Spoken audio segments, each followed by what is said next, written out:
தலைவர்கள் வழிநடத்திய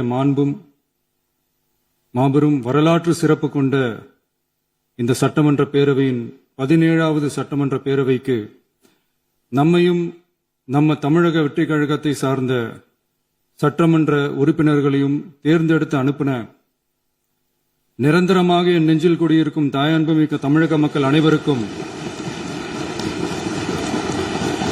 என்னுடைய மனப்பூர்வமான நன்றிகள். 17வது சட்டமன்ற கூட்டத்தொடரின் முதல் ஆளுநர் உரையின் மீதான நன்றி தெரிவிக்கும் தீர்மானத்திற்கு பதிலுரை வழங்க வாய்ப்பளித்த மாண்புமிகு பேரவைத் தலைவருக்கு நம் வணக்கத்தை தெரிவித்துக் கொள்கிறோம். மாண்புமிகு பேரவைத் தலைவர் அவர்களே, இந்த 17வது மாமன்றத்தில் அதிகப்படியான 12 கட்சிகளை சேர்ந்த பிரதிநிதிகள் தேர்ந்தெடுக்கப்பட்டிருக்கும். நாம கொள்கை ரீதியாகவும் நிலைப்பாடு ரீதியாகவும் வேறுபட்டு இருந்தாலும் மக்கள் பணி செய்வதுதான் நம்ம எல்லாருக்கும் பிரைமரியா இருக்கிற ஒரே எய்ம். அந்த வகையில தான் நம்ம எல்லாருமே நம்ம மக்களால் அங்கீகரிக்கப்பட்டு சட்டமன்றத்திற்கு வந்திருக்கிறோம். அதனால நாம கருத்தால் வேறுபட்டாலும் மக்கள் சேவை என்ற நோக்கத்தில் நம்ம மாநிலம் சார்ந்த விஷயங்கள்ல நாம எல்லாரும் ஒன்றிணைந்து பயணிச்சா நம்ம தமிழ்நாடு என்னைக்கும் எதிலையும் முதன்மை மாநிலமாக திகழும். ஆளுநர் உரைக்கு நன்றி தெரிவிக்கும் தீர்மானத்தில் பேசின மாண்புமிகு உறுப்பினர்களுக்கு நன்றி. எதிர்த்து பேசினாதான் எதிர்கட்சின்னு ப்ரூவ் பண்ண முடியும்னு நினைச்சுக்கிட்டு பேசின எதிர்கட்சியை சேர்ந்த எதிர்கட்சி தலைவர் உள்ளிட்ட மாண்புமிகு உறுப்பினர்களுக்கும் வணக்கமும் நன்றியும். பதிலுரை வழங்குற அதே நேரத்தில் நம்மளை சட்டமன்ற உறுப்பினராக தேர்ந்தெடுத்த பெரம்பூர் தொகுதி மக்களுக்கு நம்மளோட நெஞ்சார்ந்த நன்றிகள். அதே மாதிரி ராஜினாமா பண்ணிட்டாலும் நம்மளை தேர்ந்தெடுத்த திருச்சி கிழக்கு மக்களுக்கும் இந்த மன்றத்தில் நம்மளோட நன்றியை பதிவு செய்கிறோம்.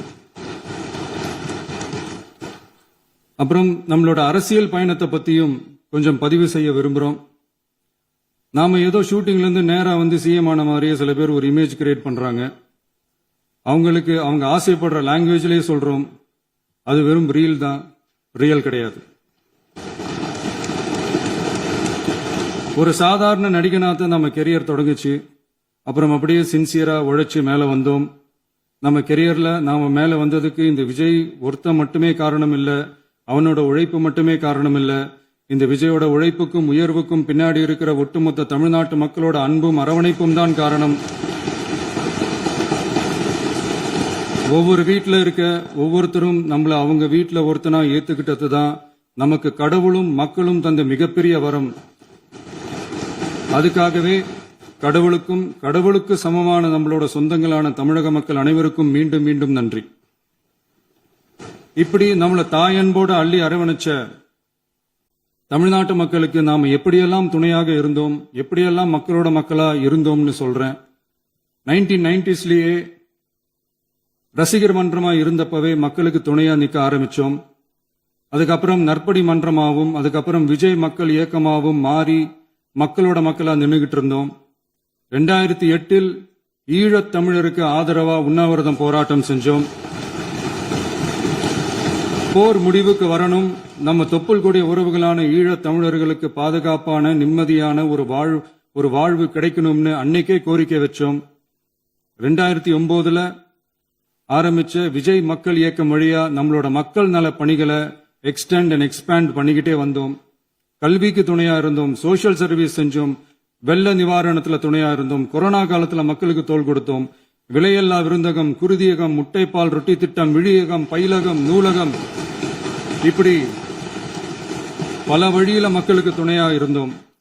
அப்புறம் நம்மளோட திரைப்படங்கள்ல நம்மளால முடிஞ்ச வரைக்கும் ஊழல் எதிர்ப்ப சொன்னோம், சமூக நீதியை சொன்னோம், கல்வியை பத்தி சொன்னோம், அரசியலை பத்தி சொன்னோம். அரசியலை பத்தி பேசுனதுனால நம்ம படங்கள் சந்திச்ச இதுவரைக்கும் சந்திக்கிற பிரச்சனையை பத்தி எல்லாருக்குமே தெரிஞ்சதுதான். இது மட்டும் இல்லாம 2011 நாகப்பட்டினத்துல மீனவர் பிரச்சனைகளுக்கு ஆதரவா ஒரு பெரிய பொதுக்கூட்டம் நடத்தினோம். மீனவர்கள் மீதான தாக்குதலை கண்டிச்சு பேசி அதுல நம்மளோட எதிர்ப்பை பதிவு செஞ்சோம்.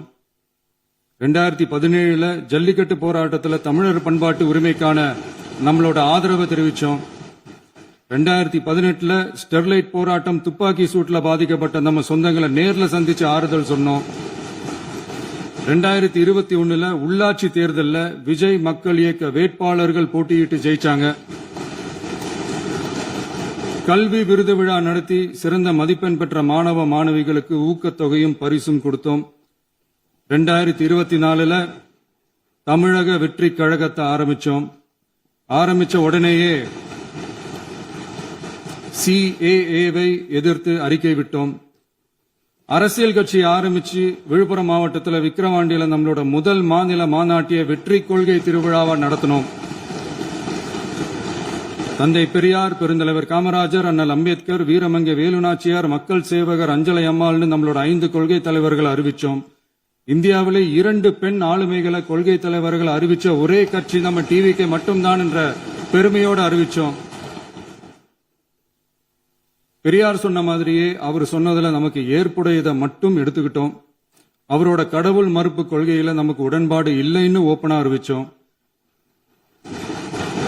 நமக்கு கடவுள் நம்பிக்கை உண்டுன்னு அறிவிச்சோம். யாரோட நம்பிக்கைக்கும் நாம் எதிரானவங்க இல்லைன்னு தெளிவா அறிவிச்சோம். பெண் கல்வி, பெண்கள் முன்னேற்றம், சமூக சீர்திருத்தம், சமூக நீதி, இப்படி பெரியாரோட கருத்துக்களை நிறையவே ஏத்துக்கிட்டோம்னு அறிவிச்சோம்.